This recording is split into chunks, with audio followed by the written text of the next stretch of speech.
Gloire à Dieu, alléluia, gloire à Dieu. Nous bénissons le Seigneur pour le souffle de vie qu'il ne cesse de nous accorder en ce jour. Bienvenue à 1 minute de prière de ce jeudi 16 mai 2024.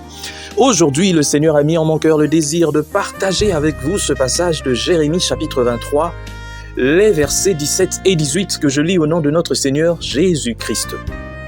À ceux qui se moquent de moi, ils osent dire « Le Seigneur a annoncé ». Pour vous, tout ira bien. À ceux qui suivent seulement leurs propres intentions, ils affirment « Le malheur ne vous touchera pas ». Mais qui a assisté à mon conseil? Là, c'est Dieu qui parle. Qui a vu ma parole? Qui l'a entendue? Qui a fait attention à mes paroles et qui a compris?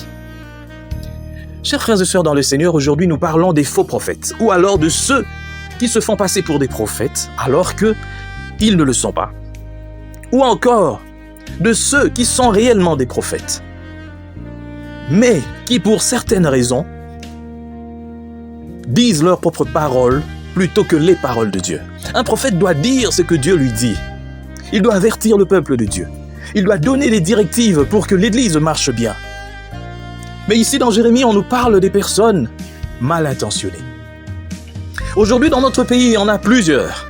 Il rencontre une autorité, plutôt que de lui dire la vérité. « Ah non, tu es béni. Ah, Dieu me montre que toi, tu seras vraiment un dirigeant qui va faire, je sais pas, 100 ans. Ah, toi, en tout cas, Dieu me dit ceci. » Ah, il commence à verser dans le fanatisme tout simplement parce qu'il a besoin d'argent. Il a besoin d'attirer l'attention de cette autorité. Vous savez, le plus souvent, les autorités ne sont pas mauvaises. Mais c'est nous qui les rendons comme ça. Lorsque toi, tu te fais appeler prophète de Dieu, mais lorsque tu approches quelqu'un qui a en charge la vie, oui, la vie, parce que manger, boire, le salaire et tout ça, c'est la vie, qui a en charge la vie d'un certain nombre de personnes, il faut dire ce que Dieu te dit de dire. Et si Dieu ne te dit rien, il faut te taire. Faux prophète. Ou alors, serviteur impie, tu dis des faussetés. Tu veux dire ce qu'il y a dans ton cœur parce que tu veux faire plaisir aux gens. Et ça, il y en a beaucoup dans notre pays. Voilà pourquoi je me dis toujours, beaucoup ont abandonné la sève. Lorsque tu ne sais pas d'où tu es venu, parce que toi, tu es né dans le vide.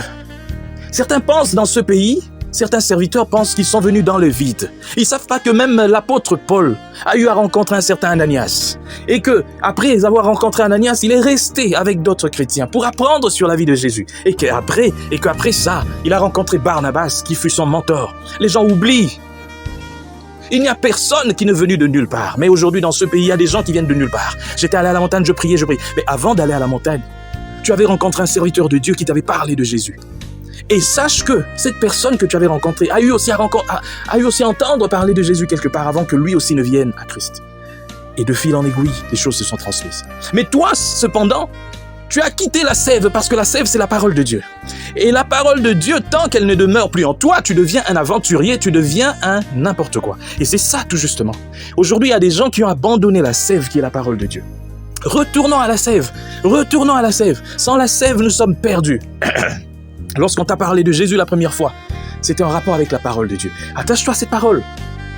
Tu ne peux pas devenir celui que tu veux devenir sans pour autant passer par la parole de Dieu. Si tu ne passes pas par là, c'est que tu es devenu quelqu'un d'autre qu'un serviteur de Dieu. Et ça, c'est vraiment désolant. Je bénis le Seigneur parce que sa parole est encore là, il parle, il tire des oreilles des gens. Aujourd'hui, je prie pour que le Seigneur puisse toucher les cœurs encore. Avec cette parole aujourd'hui, je prie pour que les gens puissent rentrer dans la logique, que les gens puissent rentrer dans l'ordre, que les gens puissent abandonner la perdition. Que le Seigneur bénisse sa parole. Toi qui m'as suivi, accroche-toi à la sève si tu y es encore. Et si tu l'as abandonné, retourne à la sève. La parole de Dieu, c'est la seule vérité. Que Dieu bénisse sa parole. Nous prions.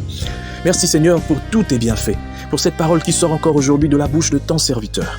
Bénis tous ceux-là qui vont écouter cette parole, que ça puisse les transformer, qu'ils puissent la recevoir Seigneur, et que cela puisse porter du fruit dans leur cœur. Merci de bénir Seigneur tous ceux-là qui sont appelés tes serviteurs, les vrais, et ceux-là qui se sont égarés, ramène-les Seigneur au éternel sur le droit chemin.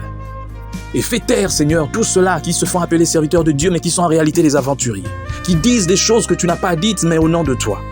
Sois béni. Au nom de Jésus-Christ, nous avons prié. Amen.